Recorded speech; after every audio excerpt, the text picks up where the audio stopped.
Engineering and project management.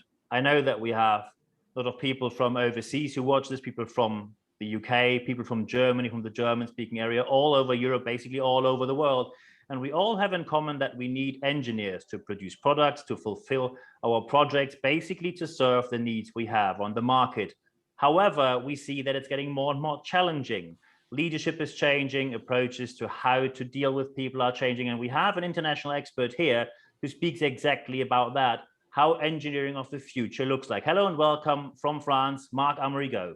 Hello, Niels. Great to be here with you. Very happy. Thank you very much for taking the time. You're not just some engineer from France, you are a world record holder. Can you tell us a bit about that? What is your background in engineering? You're just not some random engineer, I just asked. There is a reason why I asked you, because I saw you speak about your projects internationally, and one of the speeches you gave was in Paris. So can you tell us a bit about your background?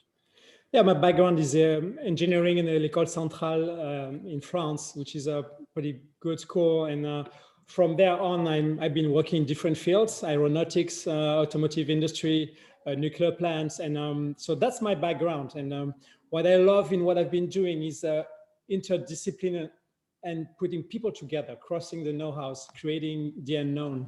I've always been trying to do this. So two different fields: engineering in the industry, as I said, but also extreme sports. How do you push people to break world records? So it's a very sensitive way of leading a project. So that's what I like.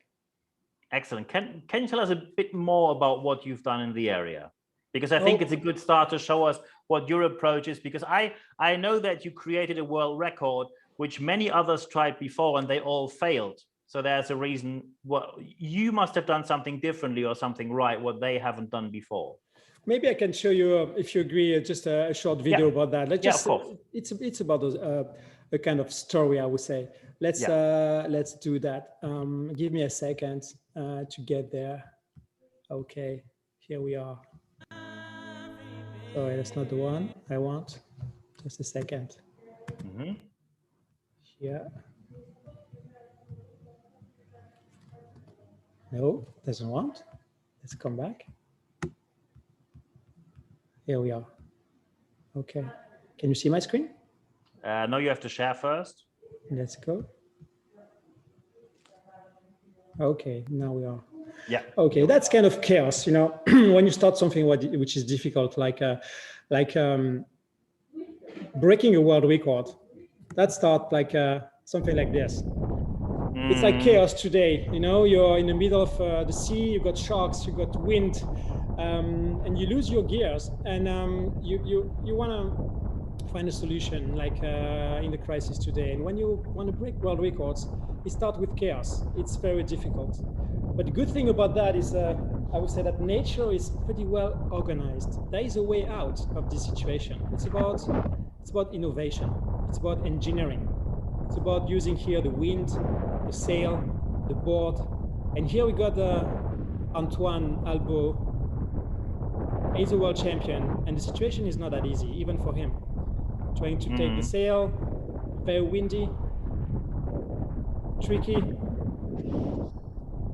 I know, it's not that easy. Yeah, it doesn't look easy at all indeed. No, it's not. Believe me, the board is very, very small. But what you do is influencing your environment, is finding solutions, it's about innovation. Your innovations will help you to see the things in a different way. You get some confidence, you start performing a little bit. It's different from before. And you need to tune up, and you need to be confident in what you're going to do. So engineering is about putting people together collectively and finding solutions for the future. Now Antoine is starting to influence his environment. He's getting faster, confident, technically he's tuning up his gear for what's going to happen, our future. Stability, speed, performance, being able to foresee the future, play with the waves, have fun.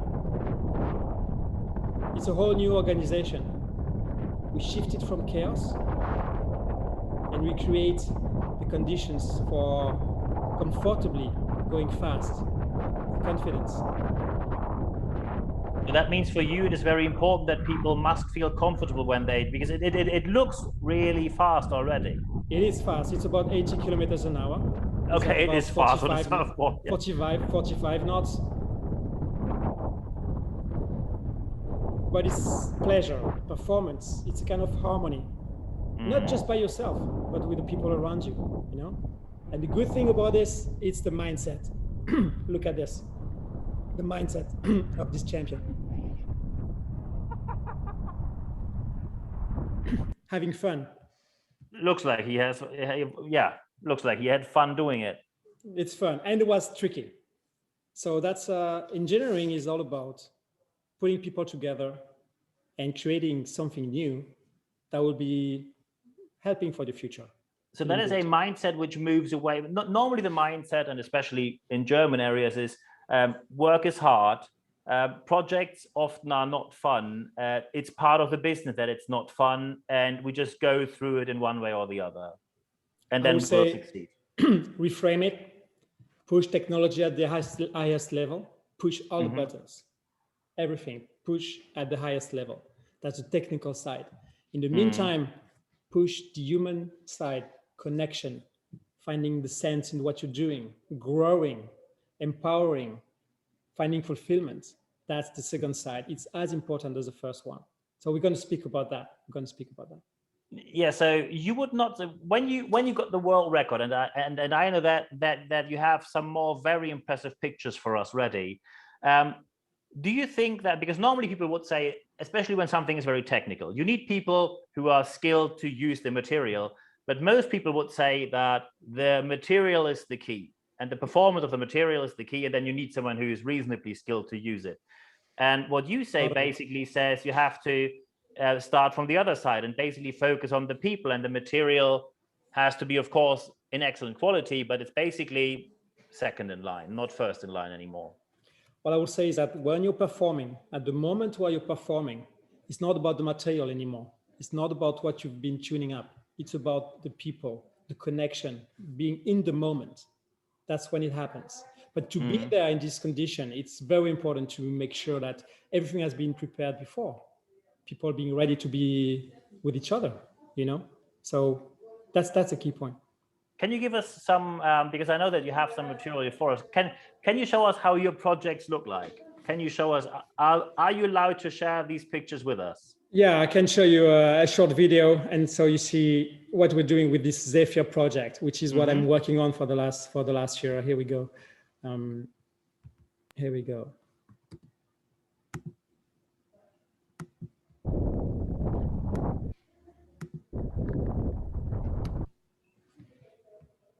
Yeah, that's the ZEPHIR project. Yeah, that's the one.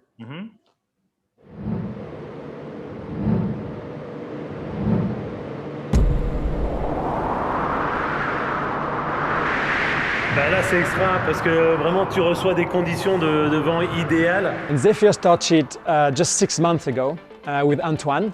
So I could meet Antoine in l'île de Ré. And I just went there just saying, what about breaking the overall sailing world record? Ici à Saint-Cyr-l'École, à côté de Paris, chez l'IAT CNAM qui nous accueille à nouveau, nos partenaires comme ACE, pour 2 nouvelles journées de tests, cette fois avec 2 souffleries différentes, 2 nouvelles souffleries. Step by step, all these people just came together with this great energy. Ça va être une aventure, ça. C'est énorme, j'ai vraiment hâte de voir le résultat. World premieres today and again tomorrow. So excited.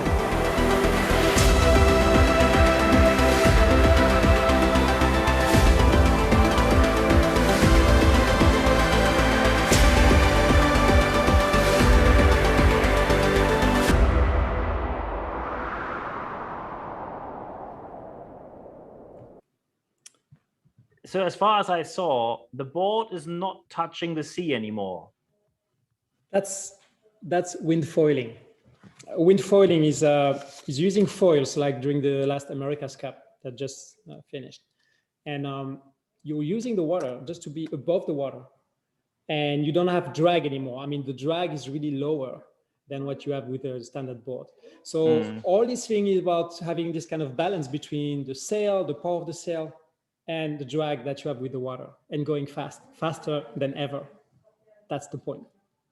So it is not possible to break the world record with the usual technique where the board is on the water, because you can't go fast enough then. We are looking at something which is about breaking the sound barrier.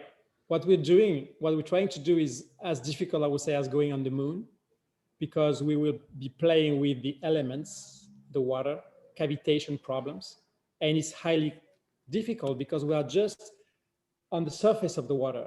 The engine is small, so we'll be just using the water and be just above it. And it's kind of a very tricky balance to find. So yeah, and also when you pure research at some point. Yeah. From my logical point of view, it means when you go too high, you will take off, which means at the speed of 80, 100 kilometers per hour, 120. The person suddenly hits the sea, which is, I think, as far as I know, when you go faster than 80 or 90 kilometers per hour, the sea is hard as concrete. So you basically, at 90 kilometers per hour with no protection whatsoever, hit concrete and titch on it like a stone you throw on a pond. Exactly, yeah. At the speed of today, Antoine bounces 3 times, but faster could be worse. So also I think we need stability. No protection suits bouncing that doesn't sound too inviting to me. We have to reinvent the whole thing. So it's all about having a big picture. The big picture I have in my mind is like the seagull on the water with very low energy, going fast around the waves. We want to do the same thing, being highly connected to the elements. And to do that, we need to push the technology at its highest point. Artificial intelligence, sensors all over the place. I mean, we need to find something that doesn't exist today. Absolutely. So how did you get the idea to break this world record? Because that's not what people usually do. People don't just sit there and say, hey, why not break a world record? You must have an idea, some sort of inspiration. What was the moment where you said, let's just do that? I'm writing a book about ultra performance. So ultra performance is about pushing those 2 dimensions in the meantime, human side and the technical one. And I went to meet Antoine. Antoine Albo, the guy you've seen, is 25 times world champion. He's the fastest man on the planet at the moment. So he's the guy. So I went to see him and said, what about this idea? But what I want to do is bring people around us and create some kind of world of tomorrow, the organization of tomorrow. That was during the crisis, March 2020, when we were in the lockdown. And that's how it started. Bring people together, the best experts on the planet. And in the meantime, beautiful people with a big heart, people who want really to be involved in a great, great challenge. That's what we did. So today we're about 90 people, 50 companies throughout the planet, digitally involved in the project. Because that will be my next question. I mean, running this project is one challenge, but I didn't think, at least I don't assume that you planned with suddenly having a global pandemic happening during this project. Not really. That was not part of the plan. No one did. No one did. When we started, we just entered the lockdown a few weeks later. So that's part of the story. But that's a good part of the story, because with Antoine, we said, what do we do? Do we postpone it or do we keep moving? And we decided to keep moving and experiment this kind of, I would say, new way of doing things, really. So on one side, we have people connected through digital connection, meetings, and updates, and so on. And in the meantime, at some point, we just go together, like in the wind tunnel, like we did, or to do some tests on the water. But we really come together. And what you can see is that the energy is there. It's not something that is different. It's like people are really deeply involved. So it's a new way, I think, of doing things in the future. Of course, when you have the best people together and the best material, one aspect that comes to mind as someone who comes from an economical point of view is money. Because it sounds really expensive. So how do you, you already said 50 different companies. So it sounds like you found sponsors who put money into this. And then my next question would be, how do you budget something when you don't really know what you will invent? Because you said you're going to invent something which doesn't exist so far. How do you budget the non-existing, the unknown? So first question, we started with no budget. So my strategy so far has been to create the dynamics, communicate on it. So the official kickoff was in December. And during December and January, we touched with the media, TV, magazines, internet, something like 120 million people from France, all over Europe, United States. So you created the public attention. Exactly. So today people see Zephyr as a brand. We exist, and they call us the NASA of the water sports. So that's what they have in their mind. So that was like the starting point. So we did it the other way around. We started with passion, finding sense, vision, onboarding people at the highest level, because what we do is unique. And all these people came together with these companies helping technically. So we could start like crazy things with people from animation movies from the US, people from the Formula One, people who have some stuff on the ISS in space, people from the America's Cup. So I don't know if you've seen the America's Cup. There was Luna Rossa, and on the other side, Team New Zealand. And the co-designer of Luna Rossa is in the team. It's Martin Fisher. He's part of the core team. So we have these kind of guys, you know, I mean, he knows what he talks about when it's about foiling and going fast. Yeah. So we have this kind of team together. And now the point is, people can see the whole picture, the power that we can have and the vision. Now people who have money, they can step in and say, okay, we're going to communicate with you because your values, human values, are great. And Zephyr is the Greek wind from west, a warm, soft wind coming from west in the Greek mythology. And Zephyr is with a Y, but we put an I because it's a H for humanness, I for innovation, and R for records. So that's about innovation. I mean, it's about humanness and innovation. Yeah. Records. So when do you plan to break the record, and also where? Because I think you can't do it in any circumstance, because some oceans might not be calm enough, or it's just too dangerous to do it there. So there must be a special environment. Then you need, of course, when you go there and there's no wind, you can have the best material. No wind, no game. No wind, no game. Yeah, for sure. So what's the plan? How do you want to make all of that happening?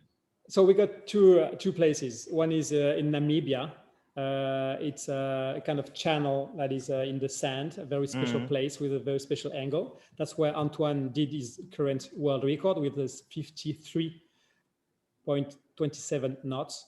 And on the other side, good news that it's in the south of France, a very great spot that we have. It's a gift, flat, but it's on the seashore. So I want to break this world record on the sea, not on the channel, which is artificial. So that's the purpose. You said about being in contact with the element, and when a channel is artificial, that's basically not what you're looking for. Yeah, it's about respecting the elements. Yeah. What do you aim for? Which speed do you think you can reach?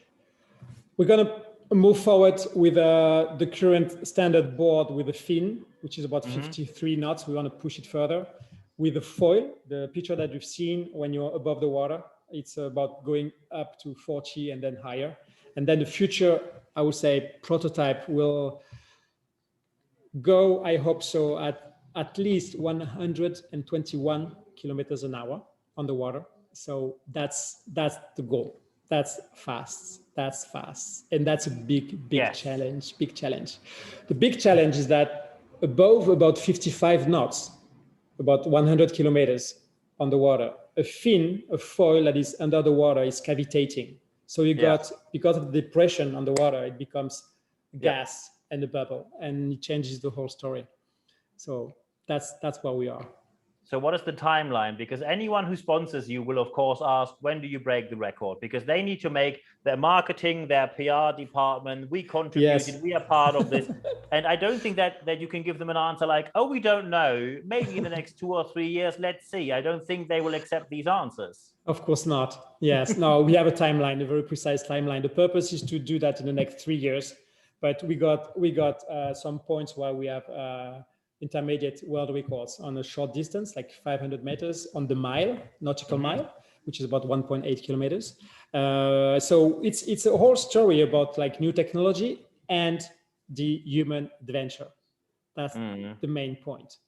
And now, of course, people will wonder, where do you find the right people? Because many organizations, or let's say some organizations, feel or already experience that they need to focus more on the human side, but they simply say, we just don't win these talents. Either they don't want to work together with us, or we don't see the talent, or we attract them and they leave after a couple of months because they say, I just expect something else, and then they go for some competitor. What are these organizations doing wrong, and how did you find the right people? I mean, finding someone who holds a world record, you can look up in a book, and then you have to convince him that he or she wants to work with you. But 90 people, finding 90 people who all work together well, because people don't work on their own, is a huge challenge. Where do you find the talent? What is your secret sauce? First, it's the dream, the story. What is it all about? What does it mean for mankind? What do we get from this? How big we come out from the story? How much we want to be connected to the others? That's where it comes from. As soon as a human being finds something that sounds like this and is like this, it becomes totally different. The connection is different. When you start, people look at you, they say, what is he talking about? This engineer is talking about human connection.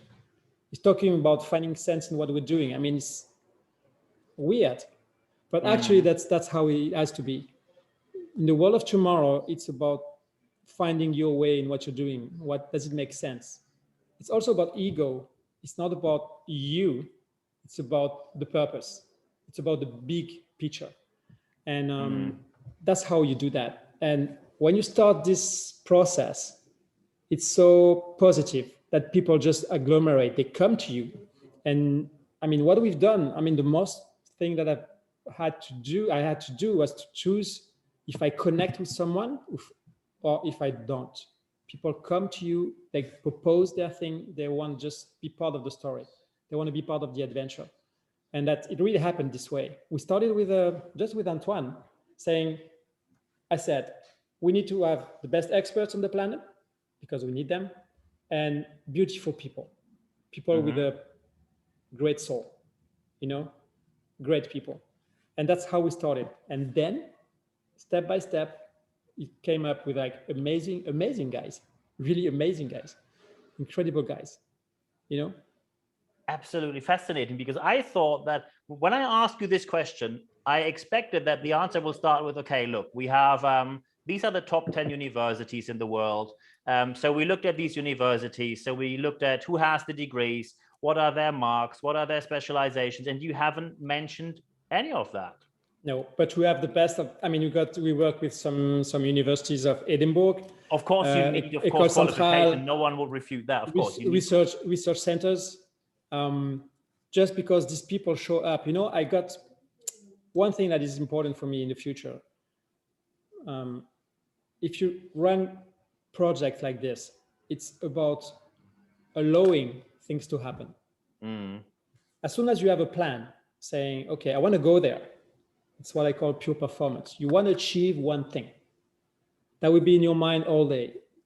You will go there, you will do it, but you will be so focused on one thing that you will just don't see the whole picture. You won't take the opportunities that are on your path. You won't see them. So you will just lose opportunities. You will have a plan, you stick to the plan, and you go on the top of the hill.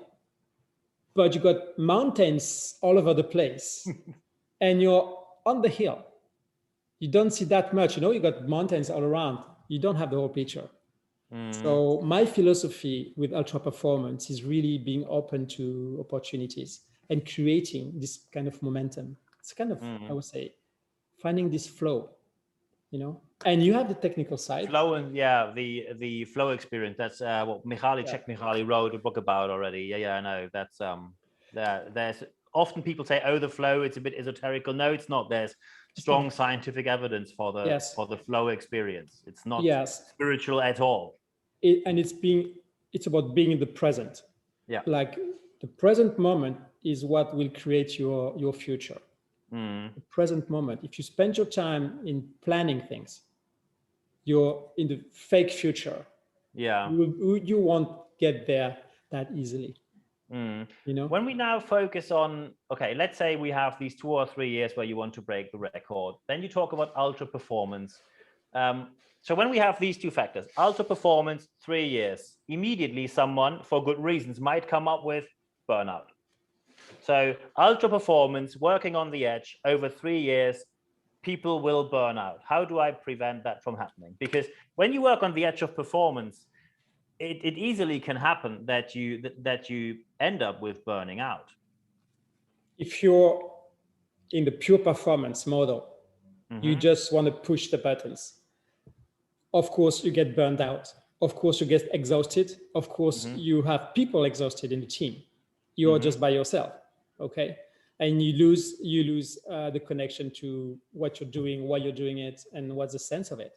You know, and we see that in the big organizations we are working with, you know, in seminars and conferences. On my side, ultra performance is putting this dimension of human empowerment and fulfillment. Means that you can be vulnerable. Means that egos is not the point. Means that conflicts just disappear. Means that leadership can change depending on the priorities. So it's a whole different story because you're really pushing hard on the technical skills, technical dimension. And in the meantime, people listen to you. Oh, today is not my day. You know, just forget about me. I'm just trying to do my best, but I don't feel good today. What happened? How are you? You know, and it's about not judging the other, not judging people. When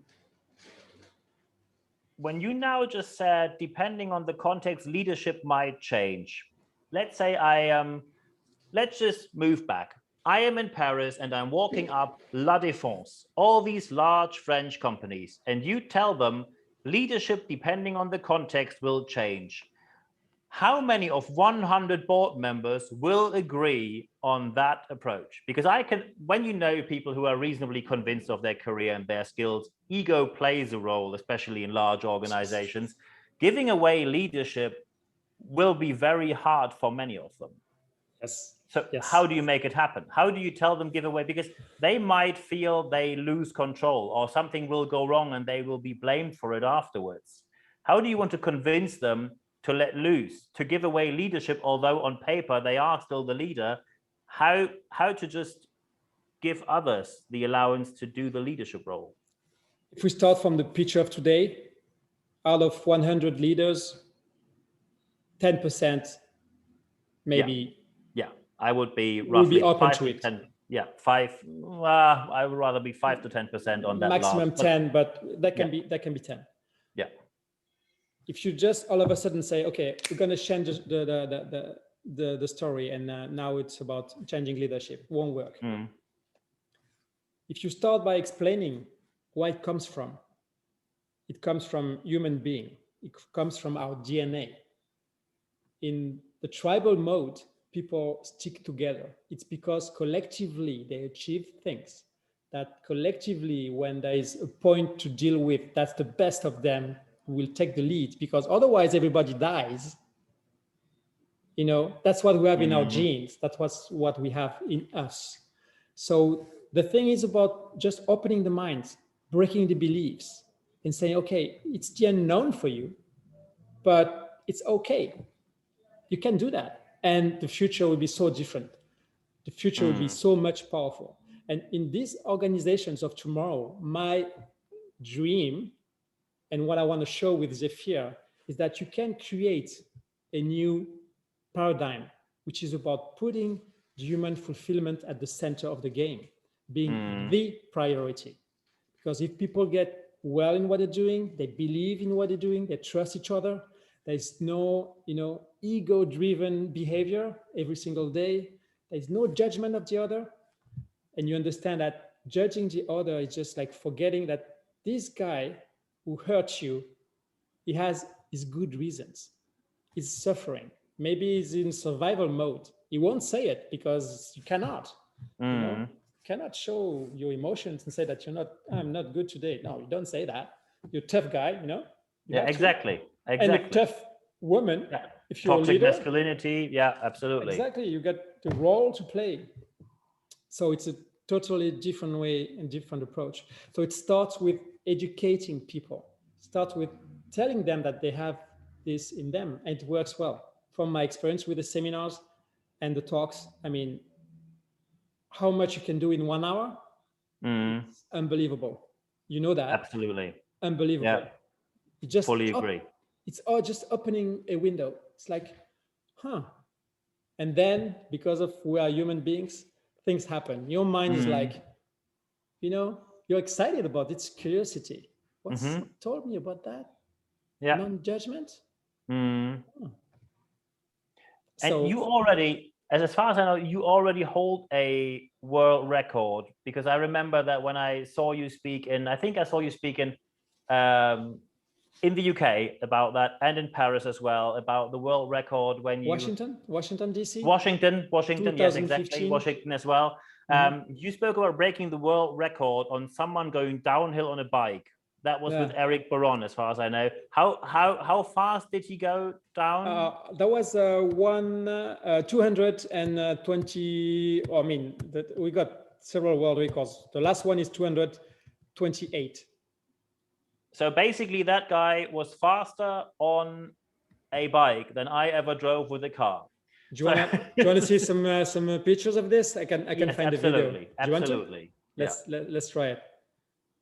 So it's about pure performance, pushing the limits. Absolutely, because when you create such a bike, okay, let's get to the questions after we saw the video. Okay, let's look at the video.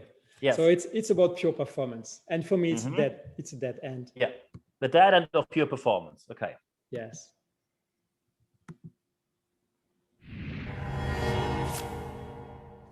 Can you see that?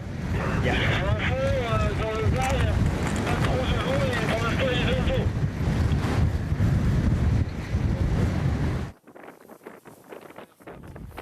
So it was exactly 6 years ago.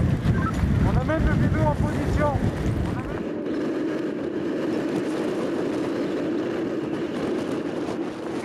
I'm still getting goosebumps only seeing it. So I'm on the left here, in charge of being the start. Crazy moment.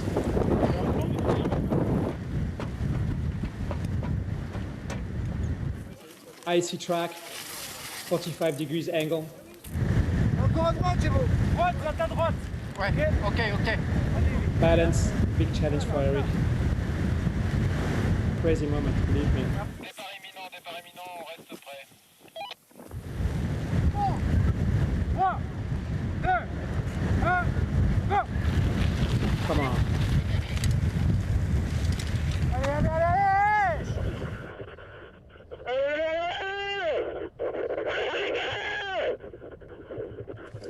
We had to beat 222 kilometers an hour.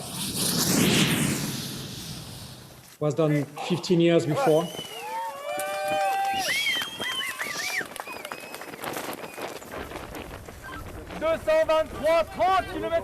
km/h. 223, 223. Just 1 kilometer. Just one more. World record. Yeah, we made it. Wow.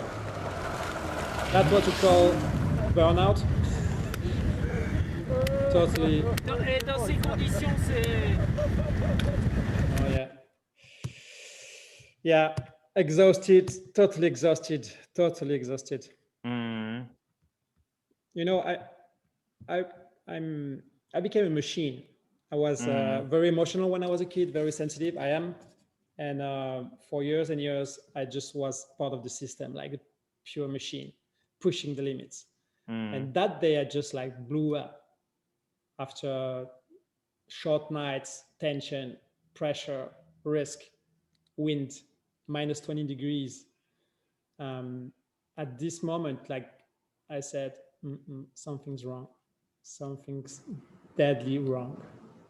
Because when you break a world record, you should feel like the king of the world and not totally exhausted and say, I don't know what you to feel do that. next. You're so like, it's done. It's like after 3 years of work, okay, you made it. There is so much pressure. You can't imagine. You got the media, the TVs, the pressure of the people, the track that was very difficult, the risk taken. So you're on one side, you're very happy, but in the other side, it's a real trauma. It's like the PTSD. Trauma. Post-traumatic stress syndrome, yeah. Exactly. What happens is that you've been so close together against the elements that when it's released and done, all of a sudden you're lost in space. You can't explain what happened. Like when you come back from the field, you can't explain to the others. After you said, we made it, that was great, it went fast, it was difficult, but it's a trauma emotionally. So at this point, you'll think like, what was good and what could be better? And was that the point where you said we need a different approach to how we do things? Yes, exactly. And that's why ZEPHIR Project exists. And that will be my next question. Yeah.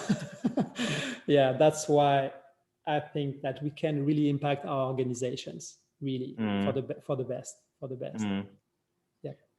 So to round this interview up, when people are now listening to this, looking at this and say, I think I'm working for an organization that still does it the old-fashioned way.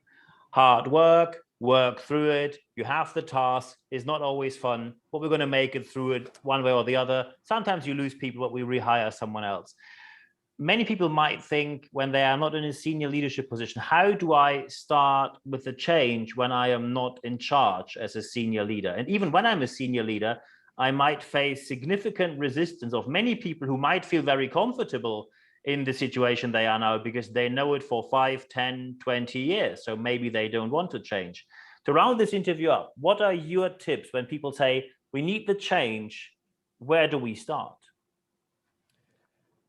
From my point of view, it starts from one thing. If you want to transform your organization, you need to commit everybody from the top management to the last internship in the company. Everybody must be involved. So it's not like just working on one department is not enough, because you create a kind of differentiation. It's like different energy.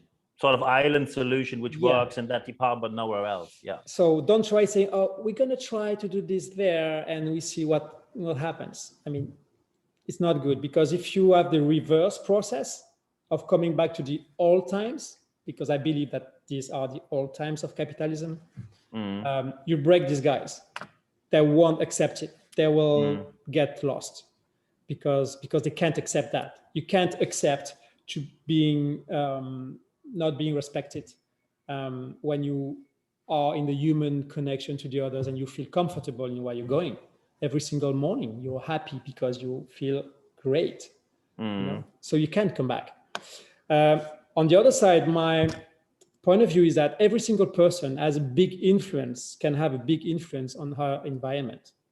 If yourself, you know that because you're sensitive and you know about that, if yourself, you're open to the others, you're not judging the others all the time, and you're spreading the word of this change of mindset, things happen. You contribute to the future, but of course it's both sides. So it's why I like the fact that big talks to the companies with hundreds of people has a big impact, a very big impact, because everybody has the same message. Yeah. And nobody can hide. You cannot say, oh, no one can say I haven't heard about it. Yeah. I don't know about that. Yeah. No, because people have cheers. They think about themselves, their own private life, what they've been through.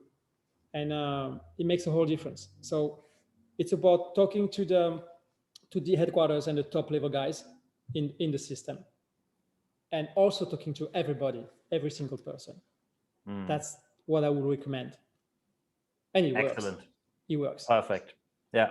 These are perfect final words for our video cast for today. Is it okay when I put your contact details in the show notes of this video? Of course, yes. So people can call. Pleasure. Yeah, perfect. So, of course. So can people, when they have any additional aspects and they want to get have a Yep. chat with you, just drop Marc an email. I did exactly the same. This is how we got to this interview. And I know Marc for many, many years, saw him speak in many different situations, cities and countries. So it's the perfect choice for your conference or for your training. Niels, I want to add something.